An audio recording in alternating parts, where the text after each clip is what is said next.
Romanos capítulo 12, a partir do versículo 1, o apóstolo Paulo, ele escreve dizendo: rogo-vos, pois, irmãos, pela compaixão de Deus, que apresentei os vossos corpos como um sacrifício vivo, santo e agradável a Deus, que é o vosso culto racional. E não vos conformeis com este mundo, mas transformai-vos pela renovação da vossa mente, para que experimenteis qual seja a boa, agradável e perfeita vontade de Deus. O 3 fala de dons, diz assim: porque pela graça que me foi dada, digo a cada um dentre vós que não tenha de si mesmo o mais alto conceito do que o que convém. Quer dizer, não pense de você além do que você é, mas que pense de si sobriamente, conforme a medida da fé que Deus deu e repartiu a cada um. Pois assim como em um corpo temos muitos membros, e nem todos os membros têm a mesma função, assim somos nós. Embora muitos, somos um só corpo e individualmente uns dos outros. De modo que, tendo diferentes dons segundo a graça que nos foi dada, se é profecia, seja ela segundo a medida da fé; se é ministério, seja em ministrar; se é ensino, que haja dedicação ao ensino; se é exortação, use esse dom para exortar; se é repartir, faça com liberalidade; se é presidir, que faça com zelo; e o que usa de misericórdia, faça isso com alegria. Irmãos, esse texto tem muito a nos ensinar.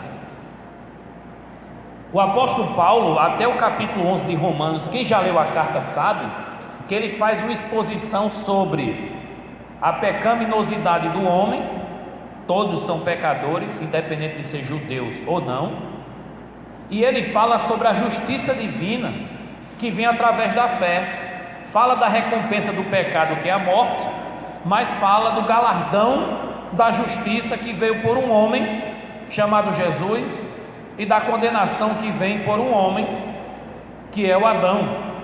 Existem os filhos de Adão que nascem para a morte, existem os filhos de Cristo que nascem para a vida.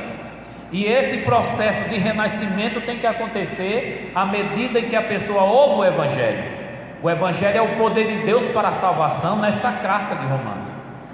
E esse projeto de salvação que Deus fez em Cristo faz com que isso nos constranja a tomar uma atitude em prol desta grande obra que Cristo nos chamou. Aí o versículo do capítulo 12, depois de fazer essa explanação do que é o Evangelho, do que é o plano de salvação de Deus para o homem, ele diz assim: olha, com essa compaixão que Deus teve por você, diante desse grande projeto de salvação que Deus fez por você, eu rogo diante disso, que o seu corpo agora não seja usado como você usava antes, sem conhecer a Cristo. Que você não faça da sua vida mais essa vida de Zeca Pagodinho, essa vida de Raul Seixas. Estão lembrados que eu falei ontem do ministério do Raul Seixas? Deixa a vida me levar, é o Zeca Pagodinho. E o Raul Seixas é com a boca escancarada, cheia de dentes, esperando a morte chegar. Não seja apenas um crente de 3 S's, sempre sentado e satisfeito. Deixa essa mensagem te incomodar, ao ponto de o apóstolo dizer: eu estou rogando a você, pelo amor de Deus, pela compaixão de Deus, esse seu corpo aí, vá amortecendo ele em santidade, em renúncia, como um sacrifício que era oferecido, mas que seja vivo, santo e agradável a Deus. E se você conseguir fazer isso é um culto de verdade, isso é um culto inteligente, isso é um culto racional, isso não é uma religiosidade, como se fazia antes na missa em latim. Introivo voltarei, dedene diletive de juventude meia.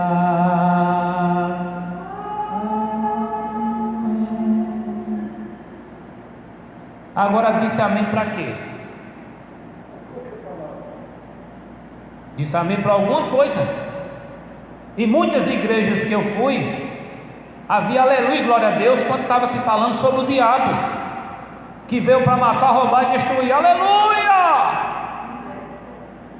Muita gente se esfriando, muita gente desanimando na fé. Oh, glória a Deus! Como é que você glorifica a Deus, exalta a Deus, que aleluia e glória a Deus é uma exaltação, diante de uma declaração negativa e vergonhosa dessa? É não raciocinar. Tem pessoas que na hora que vão cantar, levantam as mãos. Tem pessoas na hora que vão cantar, dobram os joelhos. Tem pessoas na hora que vão cantar, encurva a cabeça. Esse gesto significa o quê? O culto racional quer saber qual o significado de tudo isso, qual o significado de você estar aqui e qual o significado de você não vir, qual o significado de você abraçar alguém, apertar a mão de alguém, declarar paz e bênção para alguém. Qual o significado de você frequentar uma igreja, dizer ser evangélico, ou até não dizer, se ocultar, ser um crente 007? Tudo isso tem a ver com o culto racional. Você precisa saber quem você é, o que você faz, de onde você veio, qual é a razão de você estar nessa vida e para onde você vai quando partir daqui. Tem que ser racional. Nós temos que ter uma palavra de explicação para os questionamentos que esse mundo aí vai fazer. Você é crente por quê? Está na igreja por quê? Frequenta ali por quê? Está nessa lei de crente, nessa onda aí para quê? Por quê? Por que você é uma pessoa tão inteligente e ainda é crente? Olha, já me fizeram essa pergunta. Aí eu disse: você me acha inteligente? Aí a pessoa disse: sim. Por quê? Aí foi dizendo: você é assim, é desse jeito, é desse jeito, é desse jeito. Mas você acha que eu uso a minha inteligência para tudo que eu vou fazer? Eu disse: acredito. Eu disse: para a minha fé também. Foi a decisão mais inteligente que eu tive na minha vida, foi fazer essa escolha. E se você acha que fé e razão não se unem, eu lhe garanto que Deus me fez racional e inteligente, para poder, quando chegar o momento em que a fé precisa entrar em ação, eu seja sábio e inteligente o bastante para usá-la. Agora, você usa a fé? Eu disse: não, eu acho que eu nem tenho.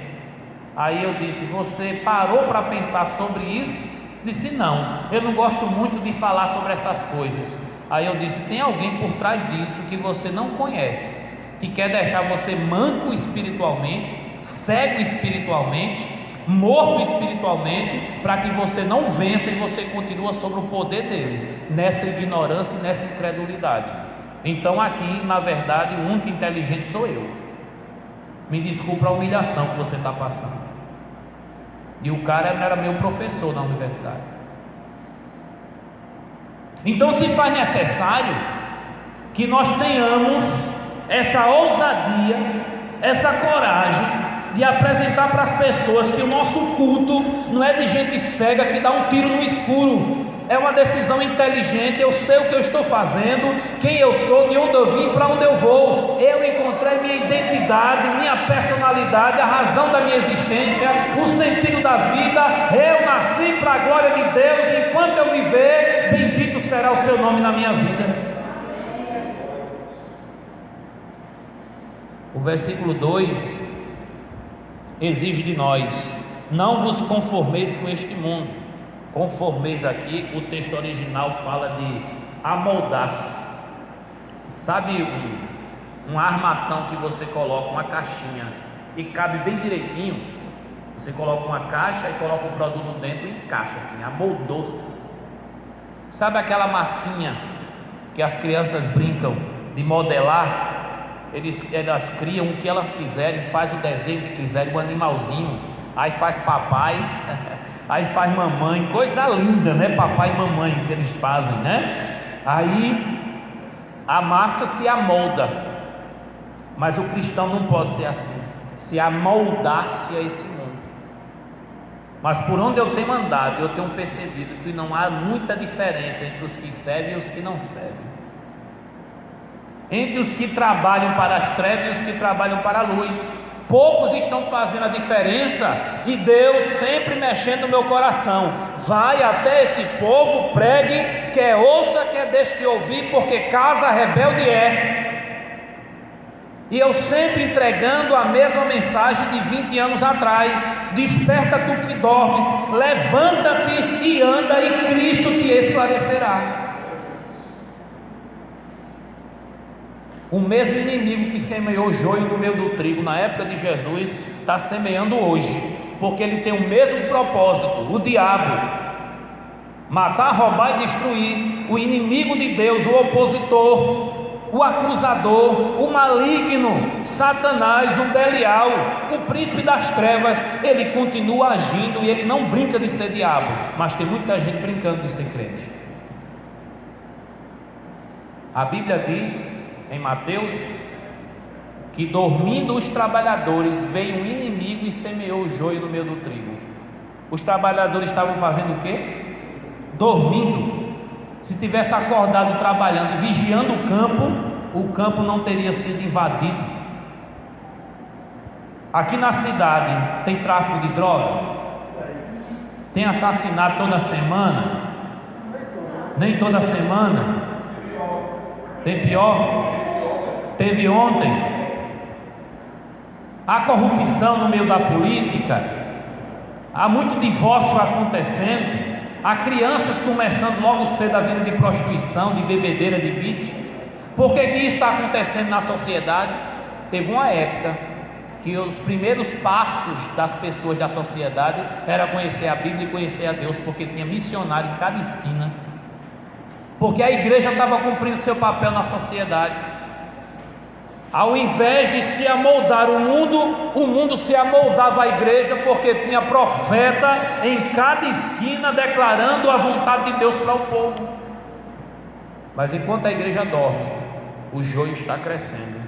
Quem está entendendo o que eu estou falando, diga: eita!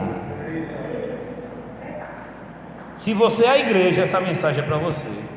Transformai-vos pela renovação do vosso entendimento. Isso que eu estou explicando aqui está renovando seu entendimento?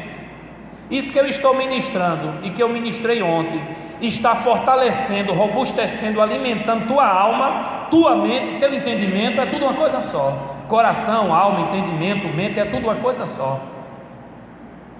Se isso está te alimentando, isso seja uma experiência de renovação, para que você experimente como a ave que sai e voa, como o peixe que volta para o mar. Experimentar qual seja a boa, agradável e perfeita vontade de Deus.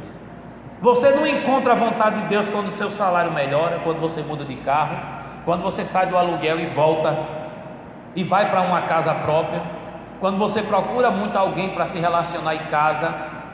A vontade de Deus ainda não é isso. Isso aí faz parte de apenas são vírgulas e reticências da vida, porque realmente o ponto de exclamação e o ponto de interrogação da nossa vida é: quem sou eu no corpo de Cristo e por que é que Deus me trouxe a esta existência? Qual é a razão da minha vida? Qual é a razão do meu viver? Para que você nasceu? Isso é muito importante. E o texto fala de que a graça é que distribui, vinda de Deus, dons e ministério para cada um. É graciosamente, é imerecidamente. Ele não te chamou porque você tem qualidades extraordinárias. Ele não me chamou porque eu tenho uma beleza fabulosa. Ele chama por misericórdia e graça. É o Espírito Santo, é pneumático, é dádiva do Espírito, e é carismata, é dádiva do cariz, da graça. Então toda essa habilidade, toda essa ferramenta que o arquiteto do universo, o arquiteto da vida chamou para trabalhar nesse grande projeto chamado Reino de Deus, ele já tem os trabalhadores e as ferramentas, e diz: o campo está branco para a ceifa. Orai para que o meu Pai mande trabalhadores para a seara, porque a seara é muito grande, mas os trabalhadores são poucos. É só contar aqui. É só observar quem vai para a igreja e observar quem é igreja. observar quem entra no Evangelho e quem o Evangelho entrou nele. Tem diferença ou não tem? Tem diferença ir para a igreja e ser igreja? Tem. Tem diferença entrar no Evangelho e o Evangelho entrar na pessoa? Tem diferença? Tem. E só quem percebe a diferença é que faz diferença nessa geração. Irmãos, qualquer que seja o teu chamado, se esmere e se dedique a isso. Aqui foi só uma pinceladazinha. Foi boa? Foi legal?